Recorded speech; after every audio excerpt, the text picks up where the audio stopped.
तो चलिए अब शुरू करते हैं यूनिट 3 कम्युनिकेशन। आप सबकी डिमांड थी कि बिज़नेस ऑर्गेनाइजेशन एंड कम्युनिकेशन का पूरा कोर्स जल्दी से अपलोड किया जाए, तो उसी को ध्यान में रखते हुए आज हम यूनिट 3 लेकर आ गए हैं। यूनिट 1 और यूनिट 2 पहले ही अपलोड हो चुके हैं। अगर आपने वो नहीं देखे हैं तो मेरी प्लेलिस्ट या डिस्क्रिप्शन में आपको दोनों मिल जाएंगे। हर यूनिट का मैंने आसान भाषा में एक्सप्लेनेशन दिया है ताकि आपको एग्ज़ाम में लिखने में कोई दिक्कत ना आए। ये पूरी सीरीज़ मैंने बहुत ही कम समय में आपके लिए तैयार की है, जिसमें मेरी बहुत मेहनत और टाइम लगा है। तो मेरी आपसे बस इतनी सी रिक्वेस्ट है कि आप चैनल को सब्सक्राइब करें, वीडियो को लाइक करें और ज़्यादा से ज़्यादा अपने दोस्तों तक शेयर करें, ताकि मैं आपके लिए और भी नए और डिमांडेड सब्जेक्ट जल्दी ला सकूं। क्योंकि आप जितना सपोर्ट करोगे उतना ही मुझे मोटिवेशन मिलेगा आपके लिए और कुछ नया करने का। तो चलिए अब बिना देरी के शुरू करते हैं unit 3 communication. Unit 3 communication. Topic 1 introduction to communication. संचार का परिचय। कम्युनिकेशन एक ऐसी प्रक्रिया है जिसमें एक व्यक्ति अपनी बात, अपने विचार या भावना को दूसरे व्यक्ति तक पहुंचाता है और ये सुनिश्चित करता है कि सामने वाला उसे सही से समझ सके। ये एक बहुत ही बेसिक लेकिन पावरफुल तरीका है लोगों को जोड़ने का, रिश्ते बनाने का और किसी भी काम को आगे बढ़ाने का। सोचिए, अगर कोई टीचर पूरे मन से पढ़ा रहा है लेकिन बच्चे समझ ही नहीं पा रहे कि वो क्या बोल रहे हैं, तो क्या वो कम्युनिकेशन सफल माना जाएगा? बिल्कुल नहीं। इफेक्टिव कम्युनिकेशन का मतलब है जो बात आप कह रहे हो वही बात सामने वाला समझे भी और उस पर रिस्पॉन्स भी दे। कम्युनिकेशन सिर्फ बोलने या लिखने से नहीं होता। कई बार आपके फेशियल एक्सप्रेशन, हाथों के इशारे, बॉडी पोस्चर और आवाज़ की टोन से भी कम्युनिकेशन होता है। जैसे अगर एक स्टूडेंट एग्जाम में कम नंबर लाकर उदास बैठा है और टीचर उसकी पीठ पर हाथ रखकर मुस्कुराए बिना बोले भी स्टूडेंट को कंफर्ट मिलता है, ये भी कम्युनिकेशन ही है, जिसे हम नॉन वर्बल कम्युनिकेशन कहते हैं। कम्युनिकेशन हमारे हर फील्ड में काम आता है। बिजनेस में आइडियाज़ और डील्स शेयर करने के लिए, क्लासरूम में पढ़ाई समझाने के लिए, घर में फैमिली के साथ फीलिंग्स एक्सप्रेस करने के लिए। कम्युनिकेशन के बिना कोई भी ग्रुप या संस्था प्रॉपरली काम नहीं कर सकती। Topic 2 definition and nature of communication. संचार की परिभाषा और इसका नेचर। कम्युनिकेशन को सिंपल वर्ड्स में डिफाइन करें तो ये एक ऐसी प्रक्रिया है जिसमें एक इंसान किसी इंफॉर्मेशन को दूसरे इंसान तक भेजता है और चाहता है कि वो उस इंफॉर्मेशन को ठीक से समझे और उस पर कोई प्रतिक्रिया दे। जैसे आप किसी को बता रहे हैं कि कल सुबह 8 बजे सेमिनार है और वो समझता है कि सेमिनार दोपहर में है, तो वहाँ कम्युनिकेशन फेल हो गया। मतलब सिर्फ बोलना कम्युनिकेशन नहीं है, सही से समझाया और समझा गया कम्युनिकेशन ही कंप्लीट होता है। अब बात करें कम्युनिकेशन के नेचर यानी उसकी खासियतों की।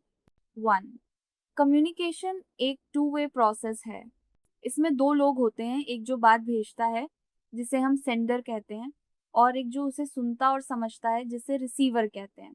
जब तक दोनों का रोल क्लियर ना हो और फीडबैक ना आए तब तक कम्युनिकेशन अधूरा है। उदाहरण के लिए, अगर एक टीचर ने स्टूडेंट को होमवर्क दिया और स्टूडेंट ने हाँ में सिर हिलाया लेकिन उसने सही से सुना ही नहीं, तो कम्युनिकेशन वन साइडेड रह गया। 2 ये एक कंटिन्यूअस प्रोसेस है। हम दिन भर किसी ना किसी फॉर्म में कम्युनिकेट करते रहते हैं, चाहे वो व्हाट्सएप पर मैसेज हो, कॉल पर बात हो या सिंपली एक आई कांटेक्ट हो। जैसे जब आप अपनी माँ से पूछे बिना बाहर जाने की बात करते हैं और वह सिर्फ आंखों से देखकर मना कर देती हैं, वो भी एक पावरफुल कम्युनिकेशन है। 3 ये फ्लेक्सिबल और डायनामिक होता है। हर जगह कम्युनिकेशन का तरीका अलग होता है।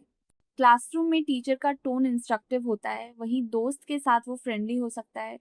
एक ही बात आप अपने दोस्त से हल्के फुल्के अंदाज में कह सकते हो, लेकिन वही बात अगर किसी सीनियर से कहनी हो तो पूरे रिस्पेक्ट और क्लैरिटी से कहनी होगी। 4 कम्युनिकेशन का एक क्लियर गोल होना जरूरी है। अगर आप बिना मकसद के बात कर रहे हो तो सामने वाला कंफ्यूज हो सकता है। जैसे अगर एक मैनेजर सिर्फ इतना बोले कि जल्दी से काम खत्म करो और काम क्या है ये ना बताए, तो स्टाफ को समझ नहीं आएगा। यहाँ गोल क्लियर नहीं है तो कम्युनिकेशन भी अनक्लियर हो जाता है। Topic 3 objectives of communication. संचार के उद्देश्य। कम्युनिकेशन करने के पीछे हमेशा कोई ना कोई मकसद होता है। वो मकसद चाहे जानकारी देना हो, प्रेरित करना हो, डिसीजन लेना हो, कम्युनिकेशन उसी के अनुसार किया जाता है। अब हम कम्युनिकेशन के कुछ इंपॉर्टेंट ऑब्जेक्टिव्स को विस्तार से समझते हैं। 1. इंफॉर्मेशन देना। सबसे पहला और ज़रूरी उद्देश्य होता है सही जानकारी समय पर पहुंचाना। बिना सही इंफॉर्मेशन के कोई भी काम समय पर पूरा नहीं हो सकता। उदाहरण, अगर एग्ज़ाम की डेट को लेकर कंफ्यूजन है और टीचर टाइम पर प्रॉपर अनाउंसमेंट कर दे तो पूरी क्लास को क्लैरिटी मिल जाती है। वही कम्युनिकेशन अगर लेट होता है तो बच्चा प्रेपरेशन भी सही से नहीं कर पाएगा। 2. समझ बनाना। कम्युनिकेशन का दूसरा मकसद होता है सामने वाले के साथ सही अंडरस्टैंडिंग डेवलप करना। जब दो लोग किसी टॉपिक पर खुलकर बात करते हैं तो मिसअंडरस्टैंडिंग कम होती है और काम अच्छे से होता है। जैसे टीम मीटिंग में सभी मेंबर्स अपनी बात रख सकते हैं जिससे मैनेजर को भी उनकी सोच समझ में आती है और सभी एक डायरेक्शन में काम करते हैं। 3. असर डालना या समझाना। कई बार कम्युनिकेशन का मकसद होता है किसी की सोच या डिसीजन पर असर डालना। उदाहरण, अगर एक एनजीओ लोगों को समझाता है कि पानी बचाना क्यों ज़रूरी है और लोग उनकी बात को समझकर अपना बिहेवियर बदलते हैं तो कम्युनिकेशन इफेक्टिव कहा जाएगा। 4. मोटिवेट करना। कम्युनिकेशन किसी को इंस्पायर भी कर सकता है, उसे आगे बढ़ने का हौसला दे सकता है। जैसे जब कोई टीचर स्टूडेंट को बोले तू कर सकता है, तुझ में दम है, तो वो बच्चा अपने ऊपर भरोसा करता है और रिजल्ट बदल सकता है। 5. डिसीजन लेना। कम्युनिकेशन का एक बहुत इंपॉर्टेंट रोल होता है डिसीजन मेकिंग में। जब सभी लोग अपनी बात ओपन तरीके से रखते हैं और सबकी राय को सुना जाता है तो उस बेसिस पर लिया गया डिसीजन ज़्यादा बेहतर होता है।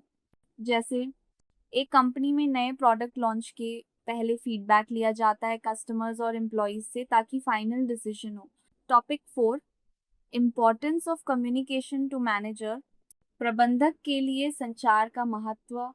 एक मैनेजर का सबसे बड़ा काम होता है लोगों को साथ लेकर चलना और रिसोर्सेज को सही से मैनेज करना। लेकिन ये तभी पॉसिबल होता है जब उसके पास कम्युनिकेशन स्किल्स स्ट्रांग हो। मैनेजर को हर दिन टीम से बात करनी होती है, जैसे टारगेट्स देना, परफॉर्मेंस समझाना, फीडबैक लेना, प्रॉब्लम सॉल्व करना। ये सब बिना कम्युनिकेशन के पॉसिबल ही नहीं है। अब समझते हैं कम्युनिकेशन की इम्पोर्टेंस मैनेजर के लिए। 1. प्लानिंग और कोऑर्डिनेशन में मदद करता है। मैनेजर जब किसी काम की प्लानिंग करता है तो उसे टीम को एक्सप्लेन करना होता है कौन क्या करेगा, किस टाइम तक करेगा। अगर ये बात क्लियर नहीं कम्युनिकेट होगी तो कोई काम भी ठीक से पूरा नहीं होगा। उदाहरण, अगर एक प्रोजेक्ट में 5 लोग लगे हैं और मैनेजर ने सबको रोल्स क्लियर नहीं बताए तो कोई भी मेंबर कॉन्फिडेंट नहीं रहेगा कि उसे क्या करना है। 2. डिसीजन लेने में मदद करता है। मैनेजर को रोज डिसीजन लेने होते हैं, लेकिन वो तभी सही डिसीजन ले सकता है जब उसके पास पूरी जानकारी हो। जैसे अगर स्टाफ से फीडबैक लिया जाए, उनकी परेशानियां सुनी जाएं तो सही सोल्यूशन निकल सकता है। 3. लीडरशिप को मजबूत करता है। एक अच्छा लीडर वही होता है जो खुलकर और साफ तरीके से बात करता है। जब मैनेजर अपनी बात कॉन्फिडेंटली रखता है, इंस्ट्रक्शंस क्लियरली देता है तो टीम भी उस पर भरोसा करती है। एग्जाम्पल, एक मैनेजर जो बात घुमा फिराकर करता है उस पर लोग ज़्यादा भरोसा नहीं करते, लेकिन जो डायरेक्ट और समझाने वाला होता है उस पर लोग नेचुरली ट्रस्ट करते हैं। 4. हेल्दी वर्क एनवायरनमेंट बनाता है। कम्युनिकेशन से मिसअंडरस्टैंडिंग कम होती है और कॉन्फ्लिक्ट्स अवॉइड होते हैं। जब लोग एक दूसरे से ओपनली बात करते हैं तो ट्रस्ट और बॉन्डिंग बिल्ड होती है। 5. टीम को मोटिवेट करता है। मैनेजर अगर टाइम टू टाइम अप्रिशिएशन देता है, एनकरेजमेंट देता है तो टीम का मोरल हाई रहता है। जैसे अगर कोई एम्प्लॉय एक्स्ट्रा एफर्ट दिखाए और मैनेजर बोले गुड जॉब, मैं अप्रिशिएट करता हूँ, तो वो एम्प्लॉय अगली बार और अच्छा काम करेगा। टॉपिक 5. Elements of communication. संचार के मुख्य हिस्से। कम्युनिकेशन सिर्फ बोलना या सुनना नहीं है, इसमें कुछ ज़रूरी एलिमेंट्स होते हैं जो इसे कंप्लीट और इफ़ेक्टिव बनाते हैं। अगर इनमें से कोई एक हिस्सा वीक हो गया तो कम्युनिकेशन फेल हो सकता है। अब इन एलिमेंट्स को डिटेल में समझते हैं। एक सेंडर, बात भेजने वाला। जो व्यक्ति मैसेज भेज रहा है वो सेंडर कहलाता है। सेंडर को क्लैरिटी होनी चाहिए कि वो क्या कहना चाहता है और किस टोन में कहना है। एग्जाम्पल, अगर एक टीचर कंफ्यूज होकर बोले कुछ पेजेस पढ़ लेना, तो बच्चे नहीं समझेंगे कौन से पेजेस पढ़ने हैं। 2, मैसेज जो बात भेजी जा रही है। मैसेज वही चीज़ है जो सेंडर भेजना चाहता है, कोई जानकारी, आइडिया, फीलिंग या सवाल। मैसेज को सिंपल और समझने योग्य होना चाहिए।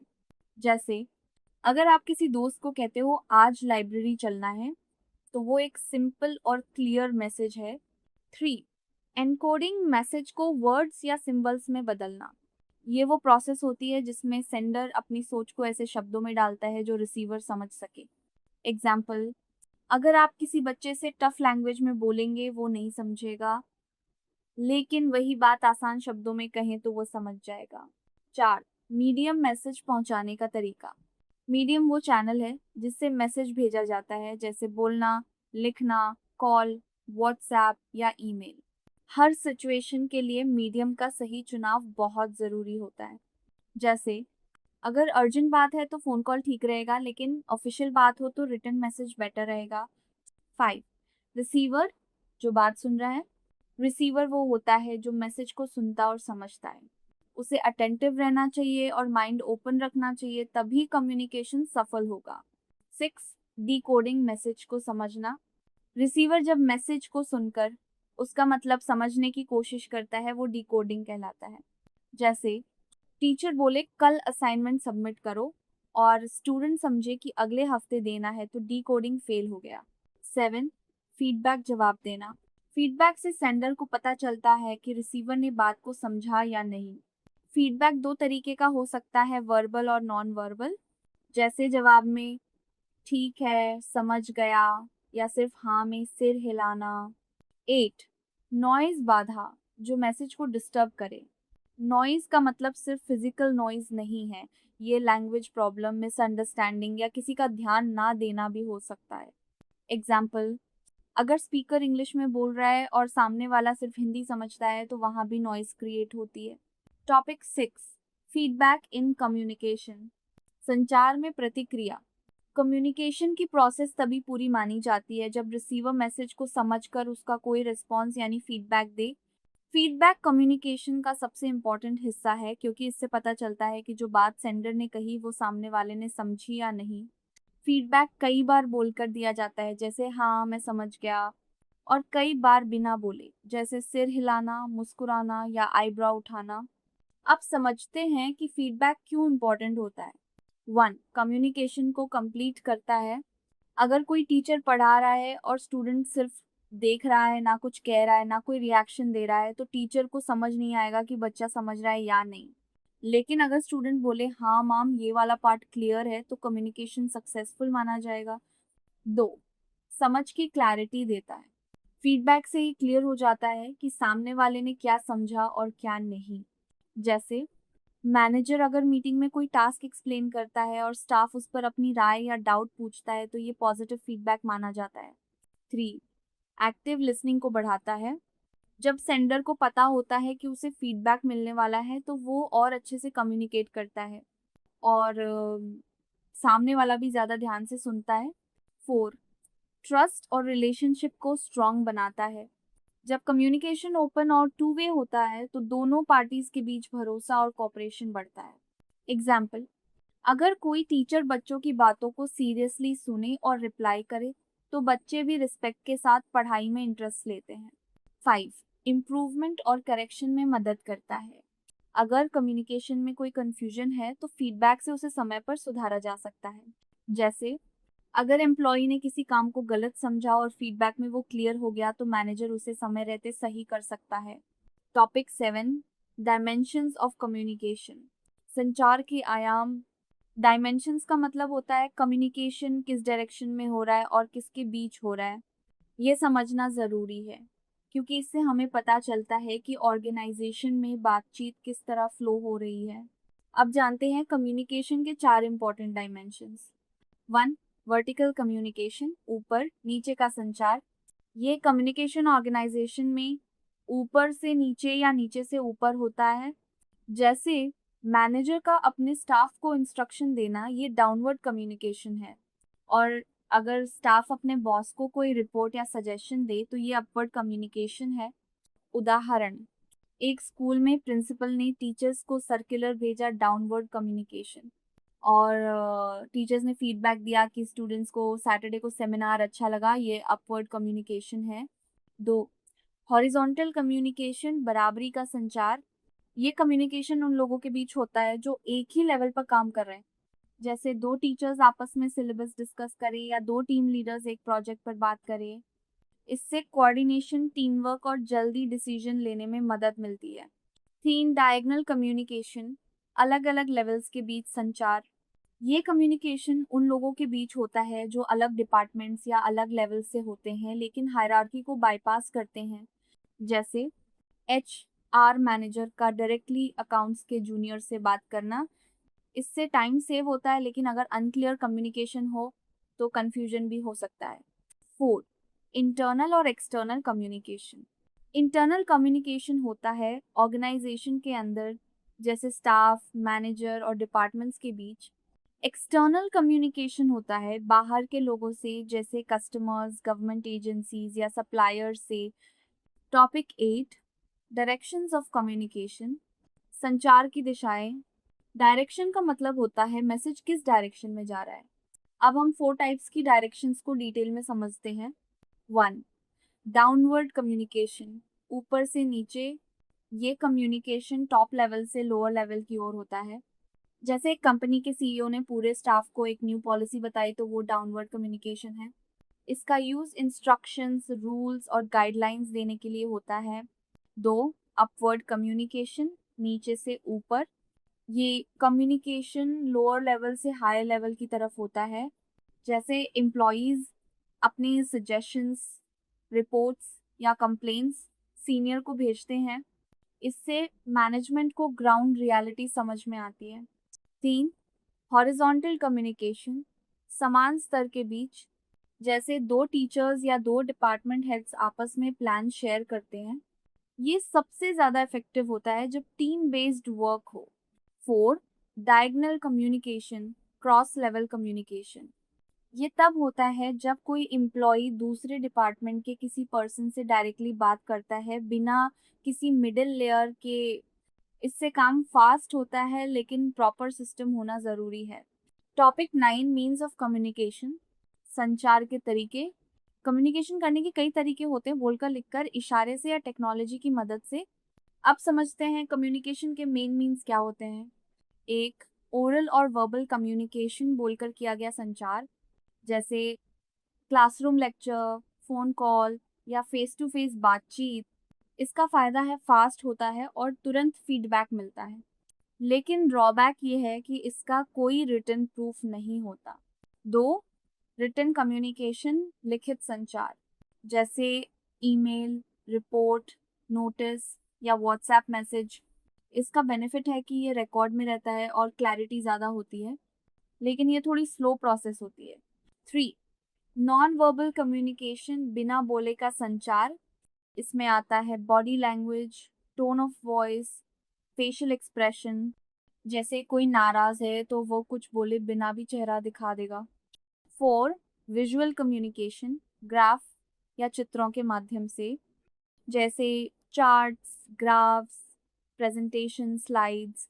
ये चीज़ें डेटा को अट्रैक्टिव और इजी बनाती हैं। 5, इलेक्ट्रॉनिक या डिजिटल कम्युनिकेशन। आजकल ईमेल, व्हाट्सएप, जूम मीटिंग्स और सोशल मीडिया प्लेटफॉर्म्स का इस्तेमाल कम्युनिकेशन के लिए किया जाता है। ये फास्ट है, लेकिन इसके लिए डिजिटल नॉलेज और टेक्नोलॉजी का होना ज़रूरी है। टॉपिक 10, वर्बल कम्युनिकेशन, वाचिक संचार। वर्बल कम्युनिकेशन का मतलब होता है शब्दों के जरिए जानकारी का आदान प्रदान। Oral communication, face to face, phone call, voice message, ये क्विक होता है और इमोशनल कनेक्ट भी ज़्यादा होता है।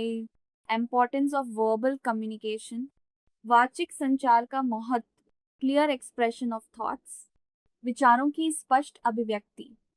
जब हम वर्बली कम्युनिकेट करते हैं तो हम अपने आइडियाज़ और फीलिंग्स को साफ तरीके से एक्सप्रेस कर सकते हैं। कॉम्प्लेक्स और कंफ्यूजिंग टॉपिक्स को भी धीरे धीरे एक्सप्लेन किया जा सकता है। 2, बिल्ड्स रिलेशनशिप्स, संबंध निर्माण में सहायक। फेस टू फेस बातचीत से इंसान के एक्सप्रेशन, टोन और बॉडी लैंग्वेज को समझा जा सकता है, जिससे ट्रस्ट और बॉन्डिंग बिल्ड होती है। 3.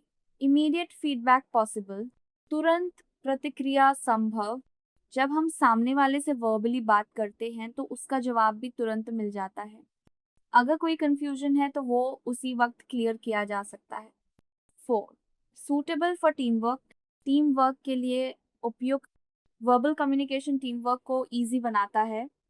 जब लोग एक साथ काम कर रहे होते हैं, मीटिंग्स, डिस्कशंस, ग्रुप प्रोजेक्ट्स में, तो बातचीत करना फास्ट और इफेक्टिव होता है। टॉपिक 11, स्वॉट एनालिसिस ऑफ कम्युनिकेशन, स्वॉट विश्लेषण, संचार प्रणाली का मूल्यांकन। स्वॉट एनालिसिस एक पावरफुल टूल होता है जिससे हम किसी व्यक्ति, संस्था या सिस्टम की करंट स्थिति को 4 पहलुओं में एनालाइज करते हैं। S माइनस स्ट्रेंथ्स, ताकतेंगे। W माइनस कमजोरियां। O अपॉर्चुनिटीज, अवसर। T माइनस थ्रेट्स, खतरे। जब हम कम्युनिकेशन सिस्टम का स्वॉट करते हैं तो हम ये समझने की कोशिश करते हैं कि हमारी संचार प्रणाली की क्या ताकतें हैं, क्या कमजोरियां हैं, कहाँ पर अवसर हैं जिससे उसे और अच्छा बनाया जा सके, और कौन से खतरे हैं जो कम्युनिकेशन को नुकसान पहुंचा सकते हैं। ED1 स्ट्रेंथ्स, ताकतें, कम्युनिकेशन सिस्टम की वो क्वालिटीज़ जो उसे मजबूत बनाती हैं। अगर कम्युनिकेशन ओपन है, क्लियर है और टाइम पर होता है तो ये उसकी बड़ी ताकत होती है। स्ट्रॉन्ग कम्युनिकेशन टीम मेंबर्स को एक साथ काम करने में मदद करता है। इससे मिसअंडरस्टैंडिंग कम होती है और प्रोडक्टिविटी बढ़ती है। उदाहरण, एक कंपनी में अगर मैनेजर और स्टाफ डेली डिस्कशन करते हैं, ओपन फीडबैक लेते हैं, तो वहाँ टीम का मोराल हाई होता है और हर कोई अपनी बात खुलकर कह सकता है। ये कम्युनिकेशन की ताकत होती है। एरिया 2, वीकनेसेस, कमजोरियाँ। वो चीज़ें जो कम्युनिकेशन को कमज़ोर बनाती हैं। अगर बात अनक्लियर हो, बहुत ज़्यादा फॉर्मल हो या फीडबैक नहीं मिले तो कम्युनिकेशन फेल हो सकता है। कभी कभी लैंग्वेज बैरियर, ओवर कम्युनिकेशन या टेक्निकल इशू भी वीकनेस बन जाती है। उदाहरण, अगर एक टीचर ने सिर्फ व्हाट्सएप पर मैसेज डाल दिया कल टेस्ट है, लेकिन सब्जेक्ट और सिलेबस नहीं बताया तो बच्चे कंफ्यूज्ड हो जाएंगे। ये पोर कम्युनिकेशन है और ये उसकी वीकनेस को दिखाता है। T3 अपॉर्चुनिटीज, अवसर। वो एक्सटर्नल पॉसिबिलिटीज जो कम्युनिकेशन सिस्टम को बेहतर बना सकती हैं। नई टेक्नोलॉजीज जैसे Zoom, Google Meet, WhatsApp group या लर्निंग एप्स कम्युनिकेशन को नेक्स्ट लेवल पर ले जा सकती हैं।